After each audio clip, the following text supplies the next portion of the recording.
عید کا دن اللہ کے حضور ذکر فکر میں گزاریے گا، دوستوں سے ملیے گا، رشتہ داروں سے ملیے گا، اچھے کھانے کھائیے گا، اچھا لباس بھی پہن لیجئے گا، لیکن یہ بات ذہن میں رکھیے گا کہ عید نئے لباس پہننے کا نام نہیں ہے، عید رنگا رنگ کھانے کا نام نہیں ہے، عید اللہ کے شکرانے کا نام ہے۔ یہ بات ذہن میں رکھیے گا کہ اپنے رب سے کبھی بھی غافل نہیں ہونا۔ جب عید کے دن سب سے ملتے ہو تو رب سے کیوں نہیں ملتے ہو؟ عید کے دن تو ان سے بھی ملتے ہو جو تم سے ناراض تھے، عید کے دن ان سے بھی تم جفیاں لگاتے ہو جن سے تم بہت دور ہو چکے تھے۔ تم کہتے تھے کہ رسم زمانہ بھی ہے، دستور بھی ہے، آج عید کا دن ہے، آج تو گلے ملنا چاہیے۔ تو یار دشمنوں کو بھی بھر بھر کے گلے سے ملتے ہو، تو عید کے دن رب سے ملنے مسجد میں کیوں نہیں جاتے ہو؟ اس دن کیوں اللہ سے دور ہو گئے ہو؟ تو 5 گانا نماز کا آپ اہتمام کیجئے۔ ایک اضافی نماز تمہارے اوپر عید کے دن واجب کر دی گئی ہے، تو اس کو بھی ادا کیجئے۔ اللہ کے حضور سرخروئی اور کامیابی کے لیے دعا مانگتے ہوئے ماہ صیام سے رخصت ہوں۔ روزوں کے اندر ہماری جو کوتاہیاں ہوتی ہیں، روزے کو ان کے پورے آداب کے ساتھ ہم رکھ نہیں پاتے، تو اس کا کفارہ صدقہ فطر کے نام سے ہمارے اوپر واجب کیا گیا ہے۔ ہر وہ شخص جو مال نصاب کا مالک ہے اور اس پر سال گزرنا شرط بھی نہیں ہے، تو اس پر صدقہ فطر واجب ہوتا ہے، اور صدقہ فطر کے ذریعے سے ہم غریب لوگوں کو عید کی خوشیوں میں شامل کرتے ہیں۔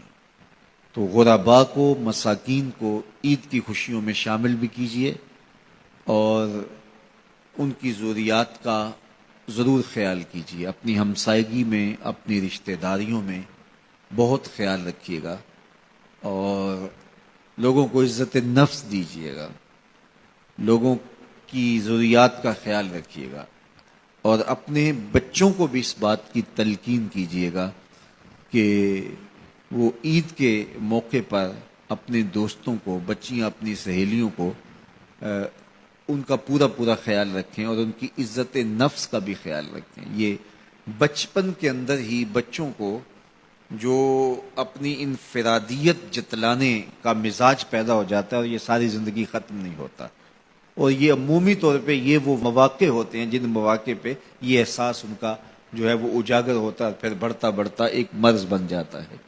اس لیے بچوں کو بچپن کے اندر ہی دوسروں کا احساس سکھائیے، نہ کہ ان کے اندر احساس تفاخر پیدا ہو۔ اعتدال کے ساتھ ان کی ضروریات کو پورا کیجیے، لیکن آپ کا جو اطراف ہے، گرد و پیش کا ماحول ہے، اس کا بھی پورا خیال رکھا جائے کہ بچے احساس برتری میں مبتلا نہ ہو جائیں اور ایسی امراض ان کے اندر پیدا نہ ہو جائیں، بلکہ بچوں کو راہ خدا میں خرچ کرنے کی ترغیب دیجیے۔ بچوں کو جب آپ سکول جاتے ہوئے خرچی دیتے ہیں یا ایسے مواقع پر، تو ان کو ساتھ یہ بھی کہہ دیجئے کہ آپ اپنی ہمجولیوں کا اور اپنے دوستوں کا ضرور خیال رکھنا ہے، اور ان کو ان خوشیوں میں ساتھ شامل کرنا ہے۔ ان کو دینے کی عادت پڑے بچپن کے اندر، اور جو بچپن میں دینا شروع کر دیتے ہیں وہ بڑھاپے تک بانٹتے رہتے ہیں، اور جو بانٹتا رہتا ہے اللہ اس کو کمی نہیں آنے دیتا۔ تو یہ مزاج اچھی طرح سے راسخ ہو، بچوں کے اندر پختہ ہو۔ تو یہ عید نئے کپڑے پہننے کا نام نہیں ہے، عید جو ہے وہ اللہ سے ڈرنے کا نام ہے۔ حضرت سیدنا فاروق اعظم رضی اللہ تعالیٰ عنہ عید کے دن رو رہے تھے، تو کسی نے کہا کہ عمر عید کے دن رو رہے ہو؟ تو کہا مجھے نہیں پتا میرے روزے قبول ہوئے ہیں یا کہ نہیں، میں مقبولین میں سے ہوں یا مطرودین میں سے۔ اگر مقبول ہوں تو اچھی بات ہے، اور اگر مقبول نہیں تو روزے منہ پہ مارے جاتے ہیں۔ تو اس لیے عید کا موقع ہمارے لیے ایک بہت بڑا امتحان بھی ہے، اور عید کا موقع ایک اعتبار سے بہت بڑی خوشی بھی ہے کہ اللہ تعالیٰ نے ہمیں توفیق نصیب کی کہ ہمیں 29 یا 30 روزے نصیب کیے۔ روزے 30 ہوں یا 29 ہوں، یہ بات ذہن میں رکھیں، اللہ ثواب پورے 30 کا ہی عطا کرتا ہے۔ جو پاکستان میں اس وقت چاند کی صورتحال ہے تو غالب امکان یہی ہے کہ آج آخری روزہ ہوگا اور کل عید ہوگی، لیکن یہ رویت حلال کمیٹی کے اعلان پر منحصر ہے۔ اگر ان کو شرعی شہادتیں مل جاتی ہیں اور وہ اعلان کرتے ہیں تو کل عید ہوگی، اگر نہیں اعلان کرتے تو پرسوں عید ہوگی۔ چونکہ یہاں تو شریعت نے ہمیں جو کہا ہے وہ یہی ہے کہ روزہ چاند کو دیکھ کے رکھو اور روزہ چاند کو دیکھ کے افطار کرو۔ تو چاند کی رویت جب ہوگی تو ہم روزہ رکھیں گے، چاند کی رویت ہوگی تو ہم عید کریں گے۔ تو ہم حضور علیہ السلام کے اس فرمان کے پابند ہیں۔ جدید ذرائع جو ہیں ان سے ہم مدد تو حاصل کر سکتے ہیں، لیکن شرط رویت ہے، تو رویت سے ہی عید ثابت ہوگی، رویت سے ہی روزہ ثابت ہوگا۔ یہ یوم افطار جس کو عید الفطر کہا جاتا ہے، یہ سجدہ شکر ہے اللہ کے حضور کے مالک، تو نے ہمیں ہدایت عطا کی، تو نے ہمیں توفیق عطا کی، اور تیری توفیق کے بغیر سخت گرمی کے یہ روزے ہم نہ رکھ پاتے، تیری توفیق کے بغیر فاقے نہ کاٹ پاتے۔ یہ تیرے ہی کرم سے، تیری ہی دی ہوئی توفیق سے ہمیں صبر نصیب ہوا۔ الصوم نصف الصبر، روزہ آدھا صبر ہے۔ تو جس نے توفیق دی، اب اسی کا شکریہ ادا کرنے کے لیے ہم کھلے میدان میں، ہم مرکز میں، ہم مسجد میں، ہم مختلف جگہوں پہ جمع ہوتے ہیں اور جمع ہو کے اس بات کا اعلان کرتے ہیں، مالک میری توفیق بھی تیرے کرم کا صدقہ، یہ قدم اٹھتے نہیں اٹھائے جاتے ہیں۔ تو نے توفیق دی تو روزے رکھے گئے، تو نے توفیق دی تو گنتی کے دن پورے ہوئے، تو نے توفیق دی تو مالک تیرے ہی حضور حاضر ہوئے، اور یہ تیرا ہی کرم ہے اور تیری ہی کرم نوازیوں کے رنگ ہیں۔ حضرت معاذ بن جبل رضی اللہ تعالیٰ عنہ فرماتے ہیں کہ ایک دن حضور نے میرا ہاتھ پکڑا اور ہاتھ پکڑ کے فرمایا، اے معاذ واللہ انی لاحبک، اللہ کی قسم میں تجھ سے پیار کرتا ہوں۔ پھر دوبارہ فرمایا، واللہ انی لاحبک، اے معاذ میں اللہ کی قسم تم سے پیار کرتا ہوں۔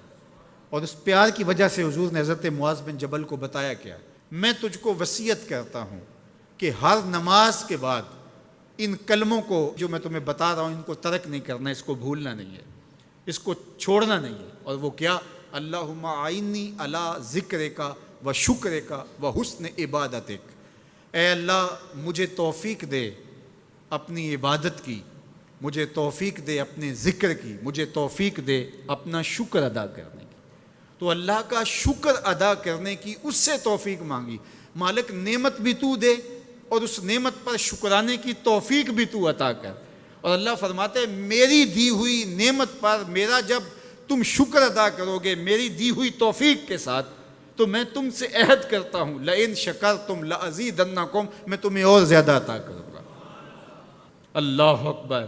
شکریہ سے نعمت میں اضافہ ہوتا ہے، نعمت میں برکت ہوتی ہے۔ ایک دوسرے مقام پہ کتنی خوبصورت بات ارشاد کی، ما یفعل اللہ بعذابکم ان شکرتم و آمنتم، اللہ فرماتا ہے کہ وہ تمہیں عذاب دے کے کیا کرے گا اگر تم شکریہ ادا کرو اور ایمان لاؤ۔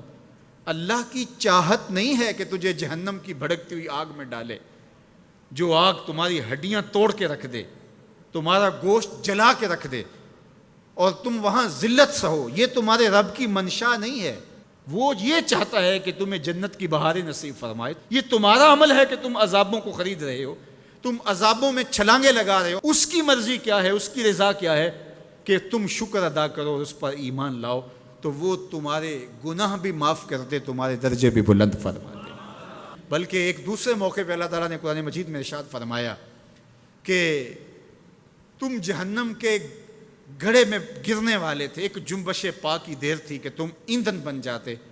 کہا کہ میری نعمت کا شکر ادا کرو کہ جس نعمت نے، اس نعمت سے مراد محمد عربی صلی اللہ علیہ وسلم، تمہیں جہنم سے نکال کے جنت کی راہوں پہ ڈال دیا۔ تو ہمارا رب ہمیں بخشنا چاہتا ہے، ہمارا رب ہماری مغفرت کرنا چاہتا ہے، ہمارے گناہوں کو معاف کرنا چاہتا ہے۔ رحمت رب بہانہ می جویت، اس کی رحمتیں بہانہ تلاش کرتی ہیں، اور بندوں کو بخشنا اسے بڑا پسند ہے۔ تو وہ کتنا کریم ہے، کتنا کریم ہے، کتنا کرم فرمانے والا ہے، کتنا رحیم ہے بندوں پر۔ جب بندے عیدگاہ کی طرف آ رہے ہوتے ہیں اور چیخ چیخ کے کہہ رہے ہوتے ہیں اللہ اکبر اللہ اکبر لا الہ الا اللہ واللہ اکبر، اللہ اکبر وللہ الحمد، اللہ اکبر، اللہ اکبر، لا الہ الا اللہ واللہ اکبر، اللہ اکبر وللہ الحمد، اللہ اکبر، اللہ اکبر، لا الہ الا اللہ واللہ اکبر، اللہ اکبر وللہ الحمد۔ تو اللہ فرشتوں سے فرماتا ہے کہ کیا مزدوری دی جائے اس مزدور کو جو کام پورا کرے؟